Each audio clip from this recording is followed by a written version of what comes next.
Muy bien, vamos a leer juntos esta mañana el Salmo 23, que es un salmo bastante conocido. Y por otro lado, vamos a leer Juan capítulo 10, versículo 11 al 18.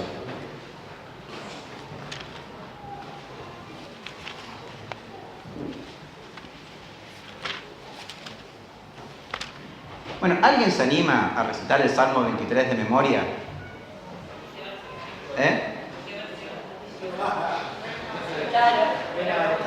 ¿Qué versión? Roxy. De 30 años para arriba sería una Reina Valera. Bien, quizás de 30 para abajo puede variar la versión.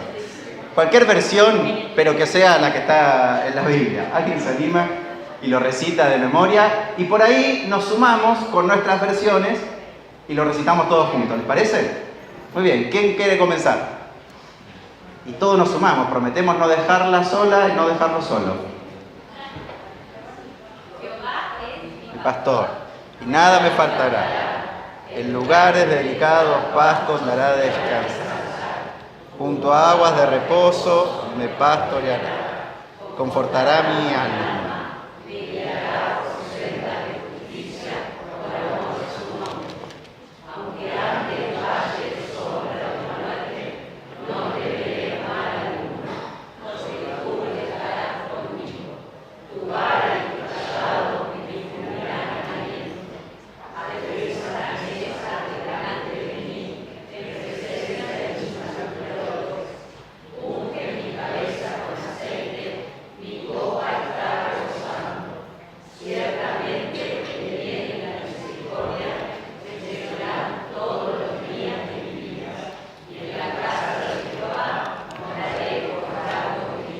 Bien, que así sea. ¿Sí? Es un salmo Reina Valera 60, el que acabamos de recitar, que no está tan distinto tampoco en otras versiones. ¿Sí? Esta mañana me gustaría que podamos recuperar un camino que Dios tiene y utiliza para atraernos hacia su persona. Hay distintas imágenes que aparecen en la Biblia que hablan de cómo Dios se ocupa de acompañarnos y cómo Dios se ocupa de acercarnos a Él. Y hoy me gustaría que pensemos en esta imagen de Jesús como el pastor que nos acompaña. Yo no tengo la experiencia, no sé si está Juan. ¿Vino Juancho? ¿No? Oh, bueno, capaz que alguien más, bueno, Alberto debe tener experiencia. Mi única experiencia de alguien que me supo guiar bien para buscar lo que necesitaba, hay muchas, pero digo en cuanto a lo agrícola y esas cosas, fue mi padre. Mi papá, como buen pescador, me llevaba a pescar desde los 10 años o antes, creo. Y para eso teníamos que levantarnos a las 4 de la mañana. Ya no va con algunos, ¿no? 4 de la mañana. Luego llegábamos a un río fantástico, desayunábamos ahí con un fueguito a la orilla del río. Y después él nos llevaba por la orilla o el borde del río buscando los mejores pozos para poder pescar bien. Porque clásico, yo veía río y quería tirar y claro, troncos por todos lados, cortaba, viste, las herramientas a cada minuto. Entonces él nos llevaba a pozones profundos para que por más lento que seamos, la herramienta no se enganche el anzuelo en algo que esté en el fondo del río. Entonces mi padre tenía esa sensibilidad o experiencia o cultura de saber en qué lugar pescar y en qué lugar sí iba a haber y en qué lugar no iba a haber. Cuando yo era chico pensaba que era un poder que tenía mi papá. Porque claro, yo pescaba de un lado y nada. Iba al lugar que él me decía, mira, intentá por acá y pescaba. Para mí era Jesús. Tirá la red acá, Marcos, y pescaba. Y creo que esa experiencia es lo más cercano que tengo a alguien que se ocupa de llevarme por buenos lugares para beber, para descansar o para disfrutar de eso que estoy haciendo. Este texto del buen pastor, el Salmo 23, es un texto que está todo el texto en primera persona. Es mi pastor. Y es raro en los salmos encontrar al salmista hablando en primera persona. Hay muchos. Pero casi siempre o terminan haciendo un salto al plural y decir, Señor, a pesar de lo que me pasa, que tu pueblo sea bendecido. y termina siempre en plural. Pero este es uno de los pocos salmos que se ve, fue una experiencia tan profunda y tan única del salmista, que está todo el salmo expresado en primera persona singular. No por esta mirada individualista, ¿sí? Ellos nada que ver esa mirada. Siempre pensaron todo esto en comunidad. Pero acá el salmista se ve que está queriendo comunicar y expresar algo que es tan propio que todo el salmo está escrito en primera persona, ¿sí? Es mi pastor, me guía, me acompaña, me lleva a verdes pastos, a buenas aguas. Todo el salmo es la experiencia que tuvo. En segundo lugar, hay una característica que este salmo se puede dividir en dos, y yo me quiero quedar con la primera parte. Muchos hablan de que la primera parte tiene que ver con el carácter pastoral de Dios, o la experiencia que él tuvo, y el segundo, o los últimos dos versículos, hablan de un Dios un poco más hospitalario, ¿no? Prepara mesas delante de mí, en presencia de los que me quieren hacer mal, unge mi cabeza. Habla de un Dios hospitalario.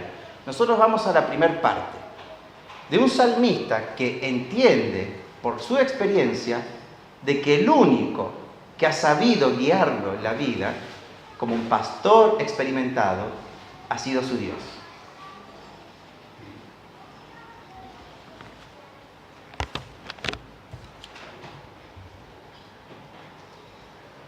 Junto a aguas tranquilas me conduce. Me lleva por verdes pastos para alimentarme. Me infunde nuevas fuerzas por amor a sí mismo. San Agustín decía que él era lo que era, no porque era más que alguien, sino porque él transitó el valle de sombra y de muerte y supo ver un poquito de luz al final. Y por eso él se animaba a ser pastor de otros. La experiencia, amados, de entender que hay un Dios que en los momentos, como decía Lucas, más lindos de nuestra vida, está con nosotros, pero que en los momentos donde la cosa es un valle oscuro, y no solo oscuro, sino de sombra, y no solo de sombra, sino que hasta la vida está en juego, de sombra y de muerte, hay que tener un vínculo con este Dios tan profundo para no desorientarnos en ese valle de sombra y de muerte. Yo creo que ahí está la experiencia de asumir a Dios como pastor. Porque transitar esos espacios y perder el rumbo es lo primero que nos pasa, en cualquier tormenta. Pero asumir que en el valle de sombra y de muerte no temo mal alguno, porque vos estás conmigo. Creo que esa experiencia es la que recién asume que Dios es pastor nuestro.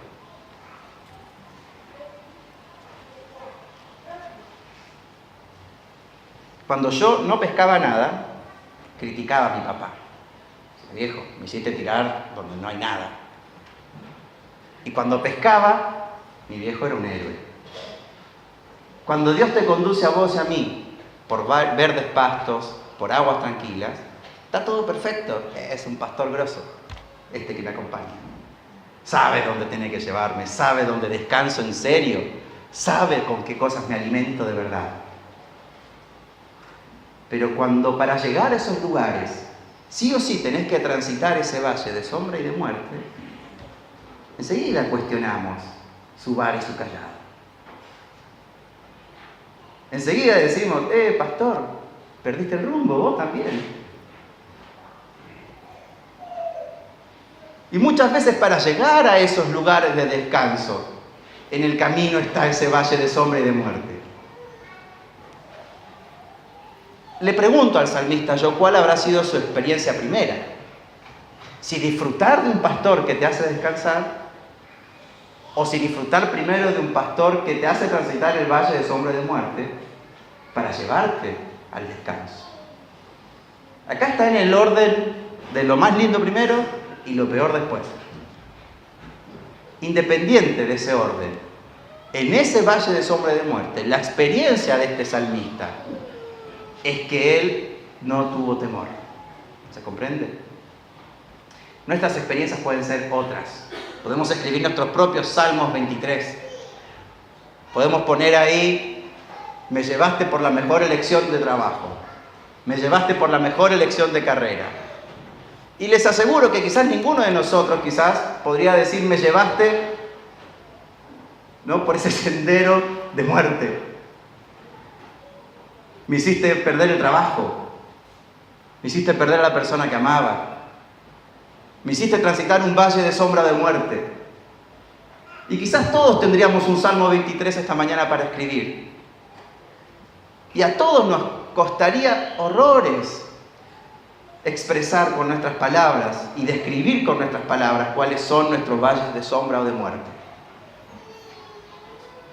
El salmista descubre que en ese transitar no teme porque Dios está con él. No teme porque Dios está con él. Vayamos a Juan, capítulo 10. Esta imagen de Dios como pastor es algo que en el Antiguo Testamento está muy presente. Era tanta la fuerza de esta imagen que habían profetas como Zacarías, como Jeremías, que anunciaba o denunciaba a los pastores malos que tenía Israel. Aquellos pastores que abusaban de sus ovejas para su propio provecho, versus va a venir un pastor que realmente va a ser el pastor que nos va a llevar por donde tenemos que ir. Y esta imagen de Dios como pastor atraviesa toda la tradición profética, y el pueblo de Israel, cuando espera al Mesías, espera al pastor de los pastores. Y Juan capítulo 10 es el cumplimiento de esa profecía. ¿Alguien puede leer, por favor, del versículo 11 al 18?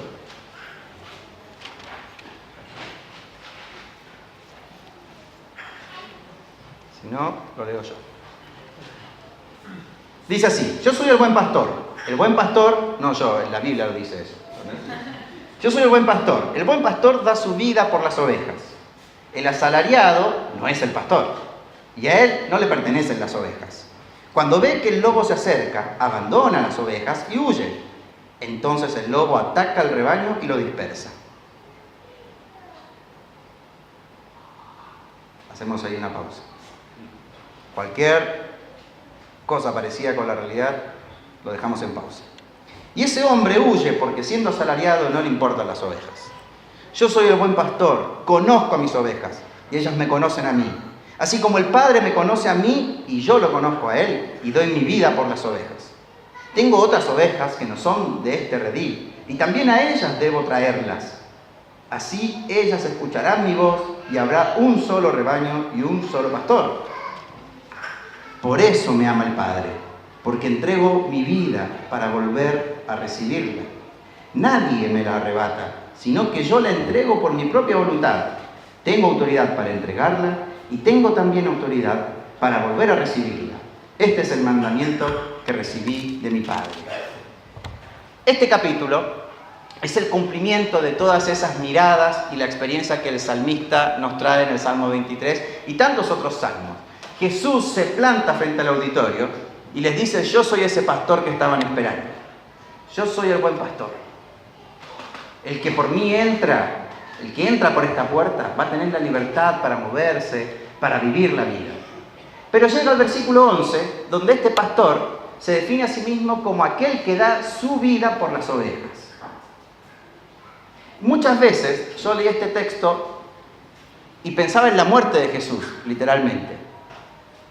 Pero la palabra que está acá traducida es la misma que se usa en hebreo para hablar de aliento de vida. Como que Juan quiere transmitir que vos no podés dar lo que no tenés. Que creo que algo ustedes vieron la semana pasada con este texto de Hechos que trabajó Lucas. No podemos dar lo que no tenemos.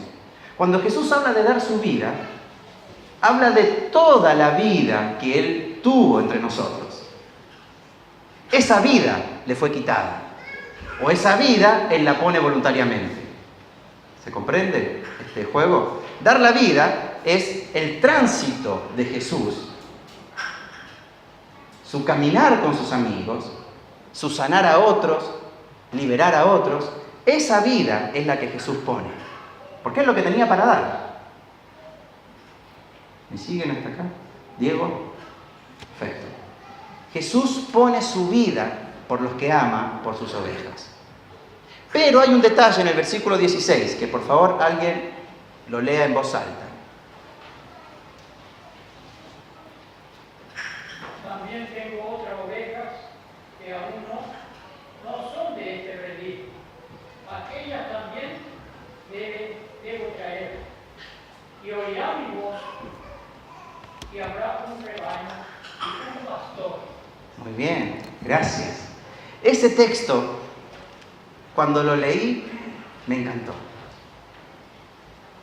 Porque Jesús, igual en el capítulo 17 va a hacer una oración parecida a esta, no le preocupa solo a los que ya están. Jesús en todo el Evangelio de Juan les preocupa mucho más incluso a los que no están. O en Lucas con la parábola de la oveja perdida, de la moneda perdida, del hijo pródigo. El detalle de pensar en aquellos que se sienten fuera. Y acá lo que le preocupa a Jesús en Juan es que ellos aún no escuchan su voz.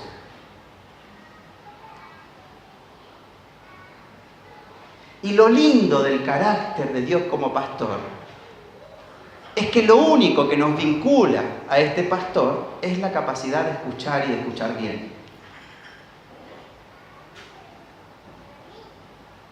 Cuando Jesús piensa, querido hermano y hermana, en nuestro vínculo con Él, no piensa en un vínculo atravesado por el temor. No piensa en un vínculo atravesado por lo que te conviene. No piensa en que seamos parte de Él por miedo a la vida eterna incluso. Todas estas cosas, la salvación, son consecuencias de un vínculo primero con Jesús.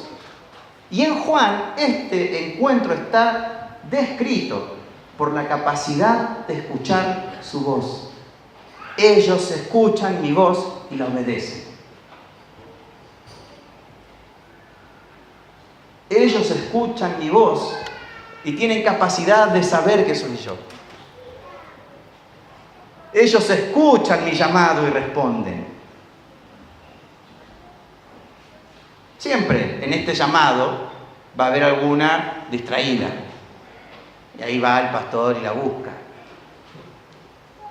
Y es fantástico pensar que lo que me une a Jesús es mi capacidad de escucha a su voz.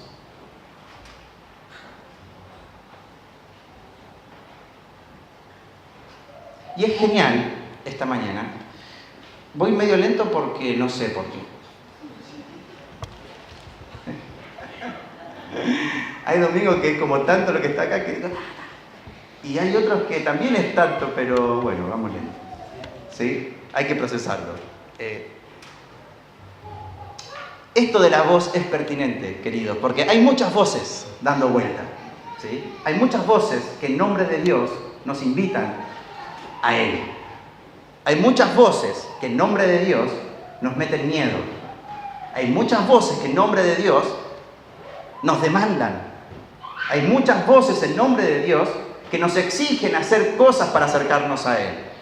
Hay muchas voces en nombre de Dios que casi que te amenazan para que seas parte de un vínculo de amor. Cuando Juan expresa que los suyos conocen la voz del pastor y que todavía necesita que otros que no son parte conozcan la voz del pastor, mi pregunta es de qué manera yo hablo y cuento a Dios para que esos que todavía no escuchan sean parte del rebaño y todos seamos parte de este rebaño y todos tengamos un solo pastor. La pregunta que como iglesia podemos hacernos es qué tipo de mensaje en nombre de Dios estamos brindando para que aquellos que todavía no escuchan estén escuchando bien. ¿Desde qué lugar nos vamos a posicionar para hablarle a otros que hay un pastor que los está buscando?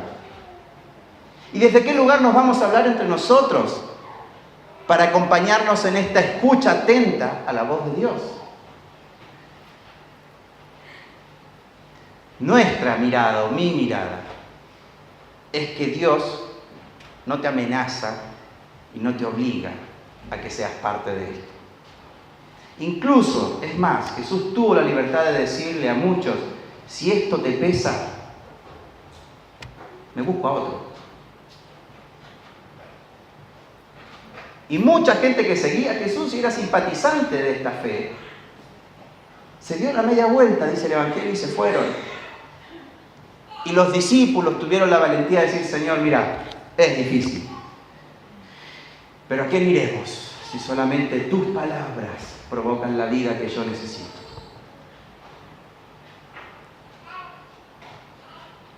Si alguno quiere seguirme, que calcule también de qué se trata. Pero no te metas a una guerra con 50 hombres cuando de allá vienen 100. Si alguno quiere seguirme, no construya una casa y haga alarde de mi casa cristiana y que la dejo a mitad de camino. Hay una mirada en el Evangelio que cuando yo con mis fuerzas intento seguir a Jesús, pierdo en el intento. Y Juan tiene la dulzura de decirnos, lo único que no te va a hacer perder en el intento es vincularte con Dios porque escuchaste su voz llamando tu nombre y te animaste a responder. Amados, todo lo demás es una consecuencia de responder a la voz de Dios llamando nuestros nombres. El carácter de Cristo en vos, el que seamos mejor persona, que Dios nos transforme, que ayudemos a otros, todo eso es consecuencia de acercarnos a Jesús porque Él nos llama. Pero no es al revés, no es hacer cosas para llegar a Él, es aprender a escucharlo, para que por más que vengan otras voces, yo no me aparte de Él. Esta mañana, mi invitación, la invitación que me hago a mí mismo y que les quiero compartir a ustedes, tiene que ver con esto. Dios es el buen pastor que da su vida por vos y por mí. Pero no la da porque sí, la da porque en primer lugar nos ama. En segundo lugar, Él da su vida para que en esos valles de sombra y de muerte tengas la convicción de que Él transita con nosotros, con vos y conmigo. Y en tercer lugar, lo único que tiene que vincularnos a Él es esta capacidad de escuchar y aprender a escucharlo. El resto es deber y el resto es miedo muchas veces. Pero estar atento a la voz de Dios, eso es lo que hace que vos y yo permanezcamos. Eso es lo que hace que vos y yo construyamos nuestra casa y no pasemos vergüenza porque es la mitad de camino. Que esta mañana este buen pastor salga a nuestro encuentro y que su voz sea tan fuerte en cada uno de nosotros que no podamos resistirnos a su llamado. ¿Amén? Querido Dios, estamos agradecidos una vez más porque tu cuidado hacia nosotros es como ese pastor que sabe lo que hace. Te damos gracias, Señor, porque has sabido llevarnos a buenos lugares, has sabido acompañarnos, Dios, en distintos momentos de nuestra vida. Y muchas veces, Dios, nos has llevado por esos lugares de mayor peligro y riesgo, para que podamos construir, a pesar de la tormenta, a pesar de los truenos, a pesar de un montón de cosas, a lo lejos, escuchar esa voz tuya guiándonos. Gracias, Dios, te doy esta mañana por los valles de sombra y de muerte que todos nosotros hemos transitado. Gracias, Dios, por esos días que nos perdemos. Gracias, Dios, por esos días que nos damos cuenta que la fragilidad es mucho más que nuestras fortalezas. Gracias porque en esos momentos donde todo se moviliza, donde nuestro mundo se derrumba, donde la fuerza falta para poder seguir viviendo, apareció tu voz a lo lejos llamando nuestro nombre, diciéndonos: ven, es por acá, diciéndonos: pará un poquito, escúchame. Gracias, Jesús.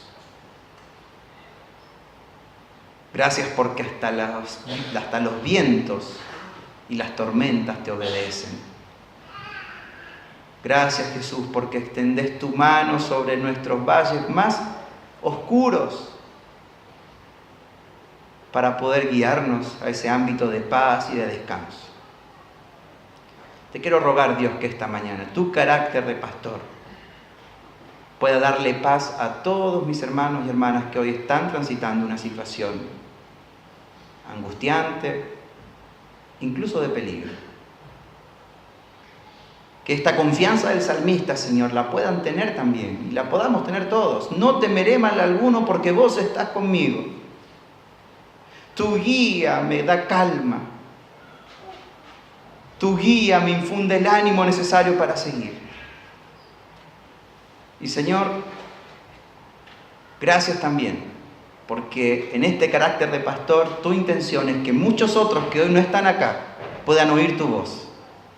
Yo te ruego que como iglesia nos enseñes a ser fieles a qué voz tuya vamos a comunicar. Te pedimos perdón si con nuestro ejemplo, si con nuestra forma de hablar de vos, en vez de hablar en tu nombre, hemos hablado en nuestro nombre, usando tus palabras para traer a otros, quizás no a la fe, a la iglesia. Y hemos cometido, Señor, de repente tantos errores en esa línea. Gracias porque a pesar de nosotros, tu vida germina y tu reino florece y no depende de nuestras vidas y de lo que hacemos y decimos. Es tu gracia movilizándose. Pero ayúdanos, Señor, a comprender desde qué lugar tenemos que hablar. Y en último lugar, Dios, danos un oído sensible a escucharte, a escuchar tu voz.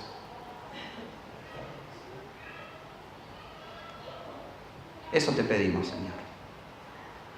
En el nombre de Jesús, amén.